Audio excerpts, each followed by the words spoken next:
So I would like that to be the main theme for our conversation, and I can simply leave it at that and ask you, so what does it take and what can we do? Well, I should tell you first what I've been talking to people about. So my wife and I have been on a 100-city tour since January. And I've spoken to about 250,000 people over the course of that, in Australia and New Zealand and throughout the US and Canada, and some in Europe, mostly in the UK and in the Scandinavian countries. I'm coming back here in March and April to go through the South and the East.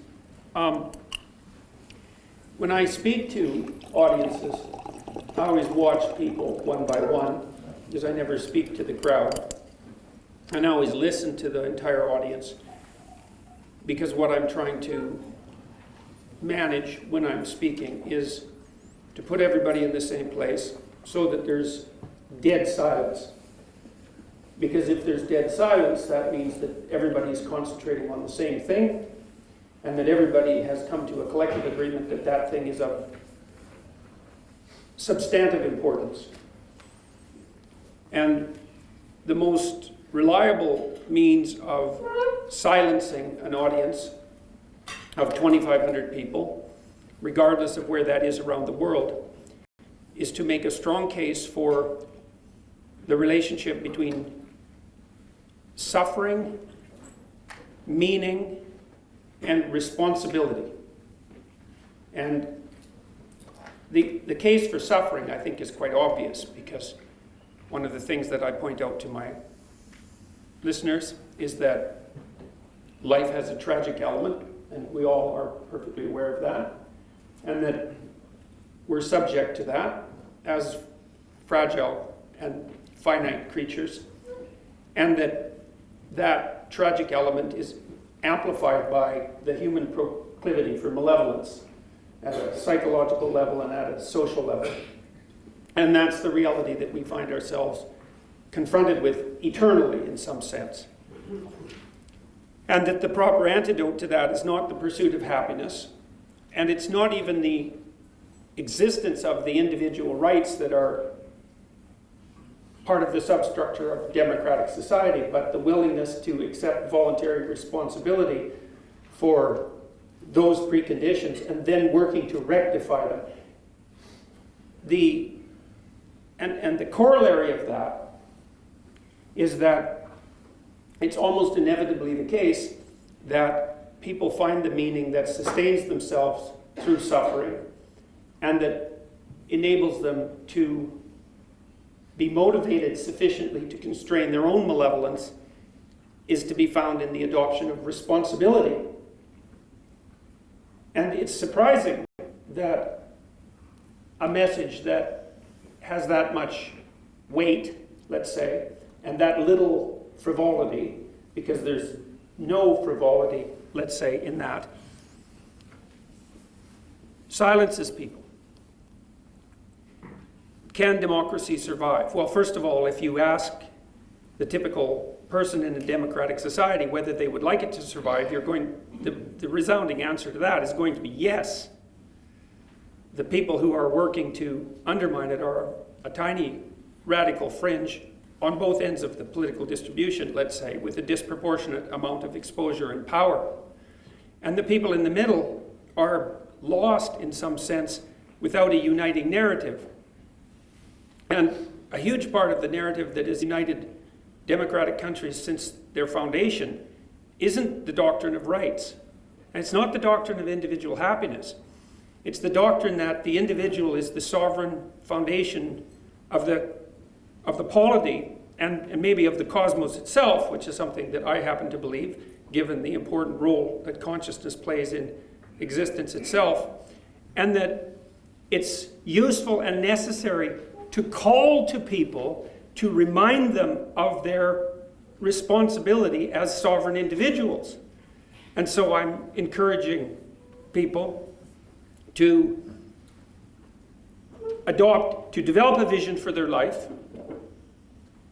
to adopt full responsibility for themselves in a manner, and not in a manner that pertains specifically to their narrow self-interest or happiness, but to something that's much broader in scope, to think that each person should take on the voluntary requirement to take care of themselves, but also their future selves, because each of us is a collective that stretches across time, and whatever you do impulsively in the present merely means that you sacrifice yourself in the future, and that's not a sustainable or intelligent solution. And you want to take on responsibility for yourself and your future selves in a way that's of maximal benefit to your family, if you can manage that. And then perhaps if there's something left over in terms of your capability, then you can do both of those things in a way that maximally supports and serves the community. And for many young people, that's something they've never heard, is that we've made a very bad case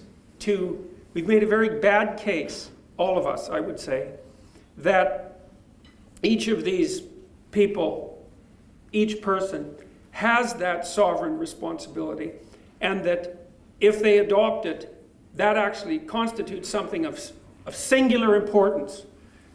And that's an old religious idea, in some sense, that each person has a soul, let's say, that is somehow a center of reality itself, and that needs to be manifested in life itself, and that if it isn't manifested, then something of tremendous value is not brought forward. And worse, and this is the end of the case, let's say, and worse, to the degree that that's not brought forward, then something hellish moves in to take its place. And people understand this sort of thing a lot more clearly than you might think if you explain it to them as if they might understand.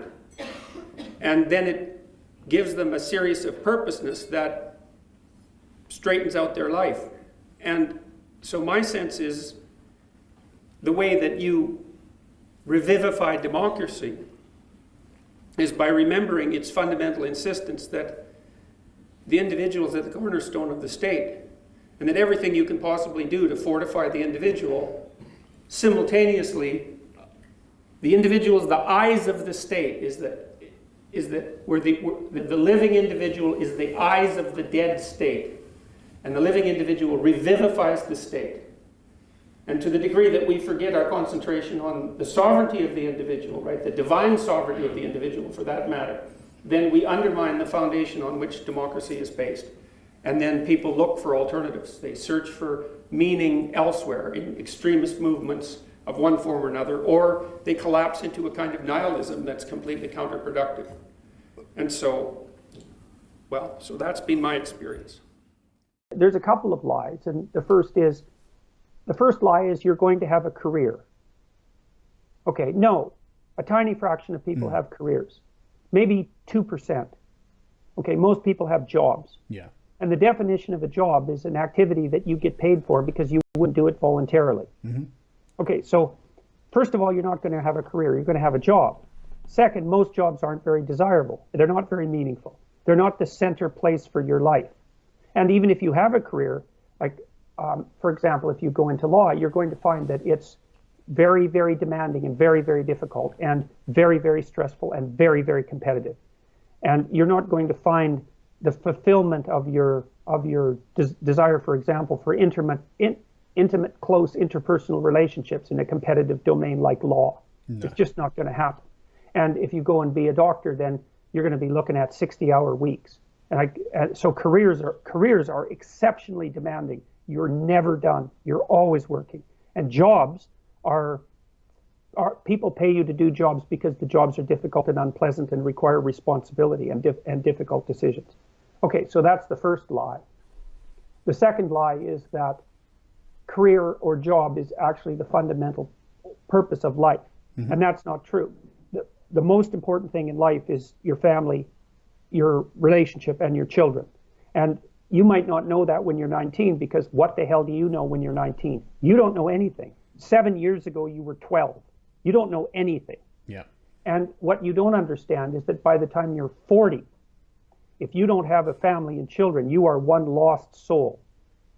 Because as you get older, you know, and I mean, I've had a very good career and it's still going just great guns. And I don't expect it to end, you know, unless someone gets particularly irritated with me for another 15 or 20 years.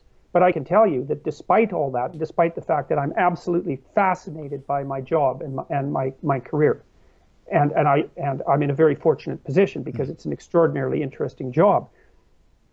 Ever since I had kids, they were the most important thing in my life. And as I get older, that just becomes more and more and more clear.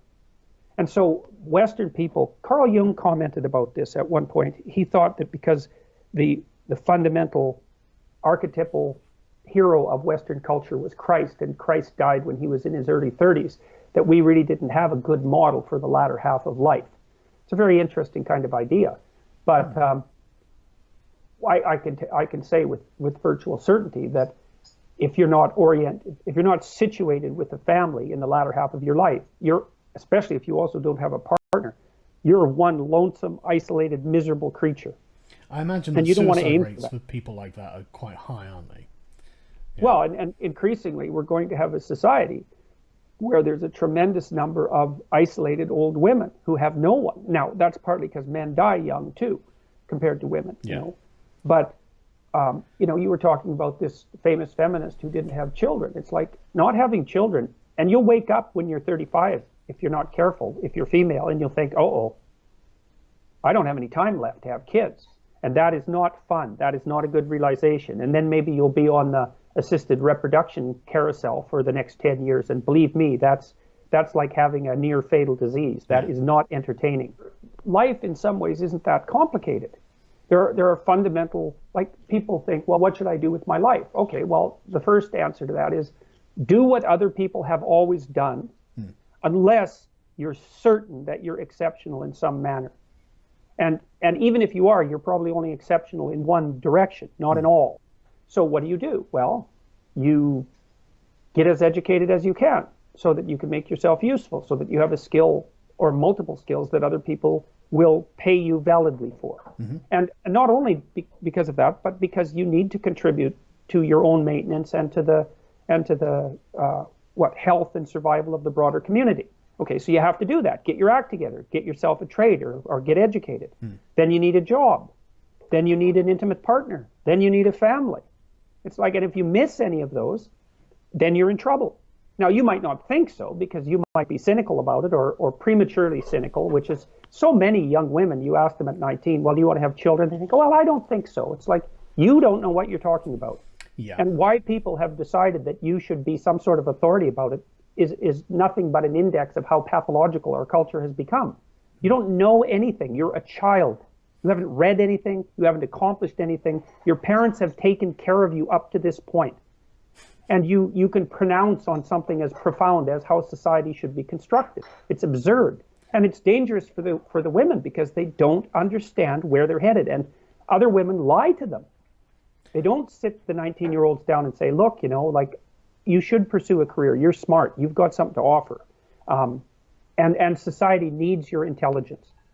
But you better look the hell out because women have complicated lives and they also have to have a family. And you're going to struggle like mad to figure out how to